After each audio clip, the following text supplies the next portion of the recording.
Brought to you by KR Mangalam University.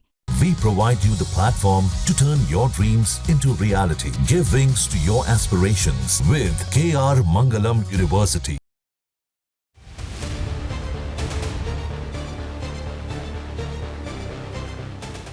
आज की बड़ी खबर पर बात होगी उस मुल्क की जिसने भारत के खिलाफ धोखा दिया, सीमा पर हिंसा की और अब अचानक दोस्ती की बातें करने लगा है।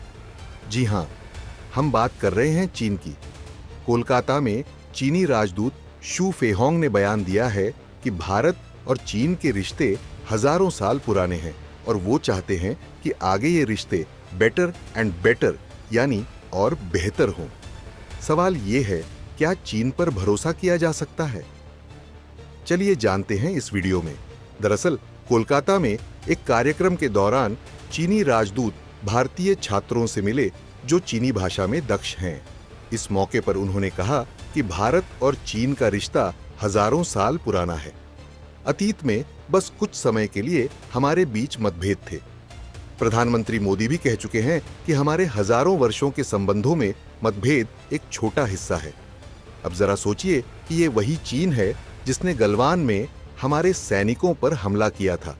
वही चीन है जो एलएसी पर सालों से टेंट गाड़े बैठा है। वही चीन है जो अरुणाचल को अपना हिस्सा बताता है और आज वही चीन दोस्ती की बात कर रहा है। चीन कभी कोई कदम बिना रणनीति के नहीं उठाता। अब सवाल यह है कि आखिर चीन अब ऐसा क्यों बोल रहा है? दरअसल भारत आज अमेरिका, जापान, यूरोप से रणनीतिक रिश्ते मजबूत कर रहा है। चीन को डर है कि भारत उसके लिए कूटनीतिक खतरा बनता जा रहा है। चीन की इकोनॉमी लड़खड़ा रही है, एक्सपोर्ट घट रहे हैं, विदेशी कंपनियां वहां से निकल रही हैं। अब चीन भारत से सीधी उड़ानों की बात कर रहा है ताकि व्यापार बढ़ाया जा सके। चीनी राजदूत ने कहा कि 2025 में भारत चीन कूटनीतिक रिश्तों की 75वीं वर्षगांठ होगी। इसका मतलब कि चीन अब उस मौके को प्रोपेगेंडा में बदलना चाहता है। अगला सवाल यह है कि चीन ने उड़ानों की बहाली की बात क्यों की? दरअसल राजदूत फाइहोंग ने यह भी कहा कि उन्हें उम्मीद है कि भारत चीन के बीच सीधी उड़ानें जल्द बहाल होंगी। कोविड-19 के बाद से यह फ्लाइट्स बंद हैं। अब जरा सोचिए, सीधी उड़ानों की मांग तब की जा रही है जब लाख करोड़ पर तनाव बरकरार है, जब अरुणाचल को लेकर बयानबाजी हो रही है और जब व्यापार में चीन को भारत से भारी घाटा हो रहा है। तो क्या चीन सिर्फ अपने आर्थिक हितों के लिए यह दोस्ती का ड्रामा कर रहा है? बहुत संभव है। राजदूत ने खास तौर पर युवाओं की बात की। उन्होंने कहा कि भारतीय छात्र जो चीनी भाषा सीख रहे हैं वही दोनों देशों के रिश्तों को बेहतर बना सकते हैं। उन्होंने यह भी कहा कि एक युवा प्रतिनिधिमंडल भारत से चीन भेजा जाएगा, जिसमें बीजिंग समेत कई शहरों का दौरा कराया जाएगा। अब सोचिए, क्या चीन भारतीय युवाओं को अपनी सोच में ढालना चाहता है? क्या यह एक नया तरीका है सॉफ्ट पावर से भारत में दखल देने का? इस वक्त जब चीन खुद वैश्विक स्तर पर घिरा हुआ है, तब भारत से मित्रता की बातें करना एक सोची समझी कूटनीति है। लेकिन भारत को भावनात्मक नहीं, रणनीतिक जवाब देना होगा।